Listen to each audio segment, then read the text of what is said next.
What's shaking? Good to have you back, because today we're going all in. Today we're going to talk about intention and what you look for in life, what you look for in really anything. And this is something you're going to want to share out with 3 people too, because I think it'll help you in a lot of ways, and everybody else that you share this with, everybody that you interact with. And I know that it will, because I know that this is information and just thoughts and just encouragement that people need to hear.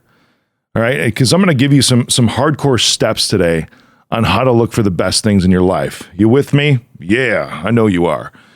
Have you ever seen an individual and you're like, man, have you heard the phrase? It's like they're always looking for trouble, right? But that's it's a phrase that's been used for people that, might just like to stir the waters a bit, might like to rock the apple cart. These are other fun phrases that I'm bringing up right now. I don't know where they're coming from, to be honest with you. Just coming out of my crack today, because these phrases just pop up, and it shows that I've heard a lot of things in my life too, like from generations beyond me, which are pretty cool. Now, these individuals that are like always looking for trouble, we could always plug in a different word for that word trouble, right? Because I'm sure you think it's like, well, that person always seems to have a bad relationship, or they're always with a bad guy, or they're always with just a horrible woman. Every time they find something, they just can't find the right guy. Well, maybe they're looking for a tumultuous relationship, so that person isn't always looking for trouble. They're looking for a bad relationship. Or this person, man, they can't hold a job, right? They're always looking to get fired.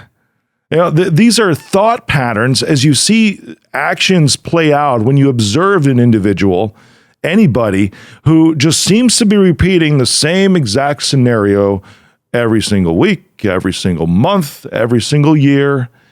And you're like, man, when are they going to break this pattern?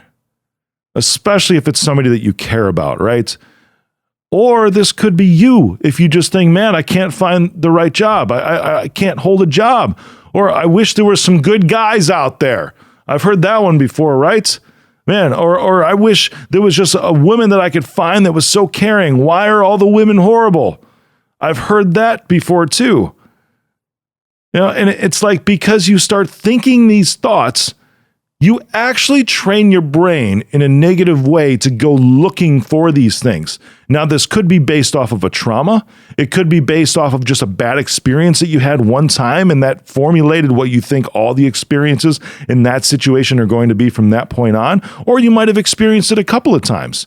Maybe you just had some bad luck and you had something happen to you more than once. And now you're thinking that's the same thing over and over and over again, right? Well, today we're going to start to give you some exceptions on how to break free of this, because I'm going to tell you that most of the time that is not the way that it is. You've just created this story and you're playing this movie in your mind. It's like, oh, I've seen the ending already. This is just a sequel. Oh, hey, you know what? Here's a trilogy. Gonna get fired from this job, or this dude's gonna leave me, or she's going to just be horribly mean to me. That's just how it is. That's not how it is. Did you hear me? That's not how it is. That's how you think it is. And what you look for is what you find. Let's try to break this, because I don't know if you do this, but this is something that I do. It's not consistently, but I'm generally a positive person anyways, because this took a while for me to get here. I did this years ago to where it was every single night I would write down something that I was thankful for. Now they call them practicing gratitude, right? That's the nice, cool catchphrase, right? Back then, 5-6 years ago, I was just like, I'm just going to write things down that I'm thankful for. That's it. And I would write them in a journal. I would take notes in my phone, whatever works, and begin to just write down the things that I'm thankful for. And you know what this did for me? Because this actually brought me out of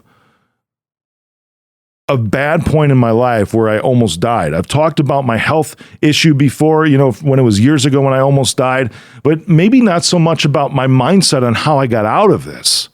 right? Because I was in a bad state, very anxious, very, very depressed, because very wired. I mean, to the point to where I would have like these brain zaps because of these thoughts for 8 months straight that, man, this is it. I'm going to die. Nobody can figure out what's wrong with me. And you know what? I almost made it happen too. I know that, right? But then I was brought through that. Life was saved by an amazing surgeon. And then after that, I started figuring out, all right, well, cool. That broke the pattern for me. Actually, almost dying broke the pattern of these thoughts for me. I don't want you to go through the same thing because it sucked. It really sucks. So what I want for you is to give you ways to start pulling yourself up out of this hole you've dug for yourself mentally to where you're always going to look for bad things because of some experiences you've had, or maybe some experience that other people have told you that you had. This one sucks. When people tell you things based on their own traumas and be like, this is the way it is in life. Well, maybe that's the way it was for them, but you're not them. It can be totally different for you. Maybe, just maybe, you have a different purpose in life than that individual, or maybe, just maybe, you actually could experience some good things. I know that you can, and I'm going to show you how today. When I started being thankful for these things, I would meditate, right? And meditation for me actually comes when I work out. I never really put intention into working out before, but I found that was a time to where I could actually quiet my brain. And I couldn't even do 10 push-ups coming out of this bad health thing that I had. But what it did is it created a space for me. It created this block in my day where I had nothing to do but get my body right coming out of this bad illness that I had, and also just process my thoughts. So it's like, what do I want to think on? That's what I started thinking to myself, right? Because what you look for is what you find. So I'm like, what do I want to look for? What I did with this, and this is the key, and this is how you're going to break through whatever it is that you think is stupid in your life that's always going to be the same stupidness every single day, every single month, every single year. It might not be stupid if you look for things that aren't stupid. Did you hear that? Your life might not be stupid if you look for things to fill your life that are not stupid. This is how you do it. Just like this, I focused on just think one thing. That's it. Just one thing. That's the easiest place to start. One thing, some kind of outcome, like the end result. For me, it was like, I want to be fit. I don't ever want to go through that again. I want to be fit. I want to build enough muscle mass in my body to where I feel good and I look good. That was the outcome for me. And I actually visualized myself. And no joke, I just took this photo like 3 days ago in a gym in a hotel that I was traveling in, because I'm looking at myself in the mirror and I don't know where I found this shirt. It was a shirt that was buried. It was an Under Armour shirt. It was a tight size medium. I wear large, everything else, right? But this was a fitted medium shirt. And oh my God, did it accentuate all the good things about my shape. I was looking in the mirror, I'm like, holy moly. And then I recalled this vision that I had. It's like, this is the outcome. This is what I want. It was the one single thought that continued to fuel these things, right? And then I kept thinking about it deeper and deeper and deeper about what it would look like when I started this entire journey. That created intention. If you're starting a business right now, if you're looking to maybe bring a new service to market or increase revenue, right? Think of that outcome, just one thing right now. Just think of that one thing. And then keep thinking about it. But first, you have to create this space. For me, it's working out. That's what created the space for me. You have to create this space to continually train your brain, because your thoughts will help you see what you want to see in your life.